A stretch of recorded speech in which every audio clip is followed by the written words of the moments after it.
Verse 2, Jesus was faithful to him, that is the Father, who appointed him, as Moses also was in all his house. So here the contrast between Jesus and Moses comes.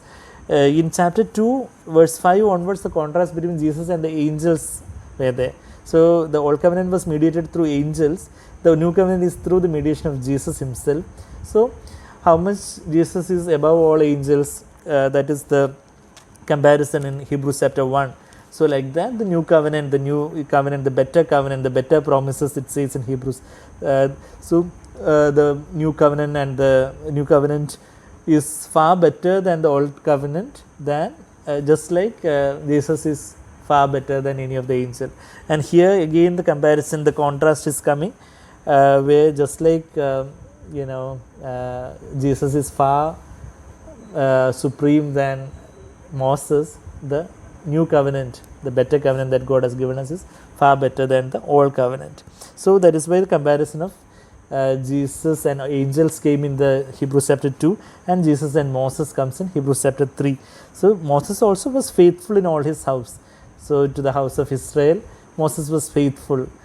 Jesus was also faithful. But actually, verse 3, it says that, for he has been counted worthy of more glory than Moses, by just so much as the builder of the house has more honor than the house. So who is the builder of the house? Jesus is the builder of the house. Jesus, the house of house is the today the house is the household of faith, that is church, and Jesus is the builder of the church, and Jesus is faithful in all his house. But the house only, Moses was also faithful, but he was part of the house of Israel. He was not the builder of the house of Israel. He was that is a contrast over here. And then verse 4, for every house is built by someone, but the builder of all things is God. So there also Jesus is the builder, and the builder of all things is God. There also the deity of Christ comes. So Jesus is the builder, God himself, and he came as a man, and he was faithful. And that is what the Hebrew writer is telling us through the Holy Spirit. And then verse 5, now Moses was faithful in all his house as a servant. He was just a servant, one who was appointed as a servant, for a testimony of those things which were to be spoken later. So the Old Testament, in the Old Testament, whatever his faithfulness is for a testimony of those things which were to be spoken later. Those things to be spoken later is the new covenant. The new covenant promises and all things are to be spoken later, and Moses and his law and all was kind of just a testimony for that. It was just a shadow of the substance. We read that comparison in Colossians 2. The substance belongs to Christ, and the Old Testament, all these things, commandments were just a shadow. Colossians chapter 2 verse 16 says, therefore no one is to act as your judge in regard to food or drink, or in respect to a festival or a new moon or a Sabbath day, things which are a mere shadow. All these Old Testament sacrifices and Sabbath and everything was just a shadow of what is to come. But the substance, the Old Testament was a shadow of that substance, but the substance belongs to Christ.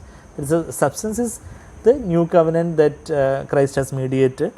That was just a shadow. So what were to be spoken later, that is the new covenant, and Moses' faithfulness as a servant was just a testimony of those things which were to be spoken later. And then verse 6 says, but Christ was faithful as a son over his house. So he was not, he humbled himself as a servant, but he is a son actually. He is the image of father. So he is a son, faithful as a son over his house. Whose house we are? We are of the house of God. We are of the household of faith. And the similar expression of household we read in 1 Peter 4 also. If we turn to 1 Peter 4, there we read that verse 17, for it is time for judgment to begin with the household of God. So we are of the household of God, family of God. We are one, the church is one family, one household. Many people say that, oh, I belong to this family, this lineage, this ancestry. But actually, for God's children, whatever caste or creed or religion or language or geography, we are all of the household, one household. We are, as we can say that, what is your caste? My caste is the caste which was cast out from the Garden of Eden. So that is the only caste for a child of God. No other caste to boast or anything. So there it says that Christ was faithful as a son over his house, whose house we are, if we hold fast our confession and the boast of our hope firm until the end. So we have to hold fast our confidence and the boast of our hope. We have a hope, and there is a boast in that, and that boast is not in ourselves but in Christ. If anybody boasts, let him boast in Christ himself. That is what we read in 1 Corinthians chapter 1. 1 Corinthians chapter 1 verse 31, we read that, let him who boasts boast in the Lord. 2 Corinthians 10:17, but he who boasts is to boast in the Lord. And we know Galatians 6:14, where Paul says that may I never glory in anything except cross of our Lord Jesus Christ. We have nothing to boast because in ourselves, in our flesh, nothing good dwells, and whatever good is there in us is of Christ, because we were crucified with Christ and Christ is living in us, and whatever good in us is actually of Christ. So that is the boast of our hope. But that boast of our hope we need to hold fast. That is what we read in Hebrews 3:6. We have to hold fast our confidence. We need to have that confidence that that faith is that confidence and that assurance in Christ. Confidence and the boast of a hope firm until then. If there is a if there, if Matthew 24:13 says that we will be saved if we endure till the end. No, shall we look at that verse? Actually, the people with Calvinistic doctrine will not agree with that, but there it says that Matthew 24:13, but the one who endures to the end, he will be saved. So we need to endure in faith, endure in love. In that context, actually, there it says about love becoming cold. So we need to endure in love. Matthew 24:12 says about most people love becoming cold. So we need to endure in love till the end. And so that is what we read here further also, Hebrews 3:6, that if we hold fast our confidence, Matthew 24:12 and 13. Yeah. If we hold fast our confidence and the boast of our hope firm until the end, then we are of the house of God. Even 1 Peter 2 also says about that we are built together as a house of God. The universal church is the house of God, and also in every locality God wants to build a house for people, for people to come and be born and to be born again and to grow in the Lord. There is, just like a husband and wife will seek to build a house before they beget some children. So like that, for spiritual children to be born and to be brought up, they need to be houses, local houses, that is local churches, wherever the Lord has placed us. So if we are part of a living local church, then God can build us together as a house. 1 Peter 2,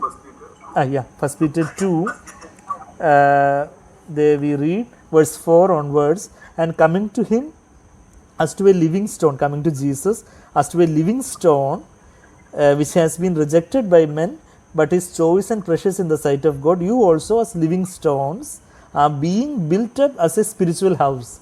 So we are being built together as a spiritual house for a holy priesthood to offer up spiritual sacrifice. We are a royal priesthood. We read further there in verse 9, we are a royal priesthood. So Jesus is the high priest and we are all royal priests. We are king and priests after Jesus, and we need to offer spiritual sacrifices in this house of God, in the spiritual house, in the church, acceptable to God through Jesus Christ. That's the beautiful picture given over there. Yeah. So here also we says that we are God's house. So that's also a great encouragement now. So we are of God's household. One another verse says about we are of God's household is in Ephesians 2. Ephesians 2 19. So then you are no longer strangers and aliens, but you are fellow citizens with the saints and are of God's household. We are of God's house. You know, so many people, especially I think in Kerala and all, people boast about their household and all. No? I come from this particular house where there are so many priests and nuns and all.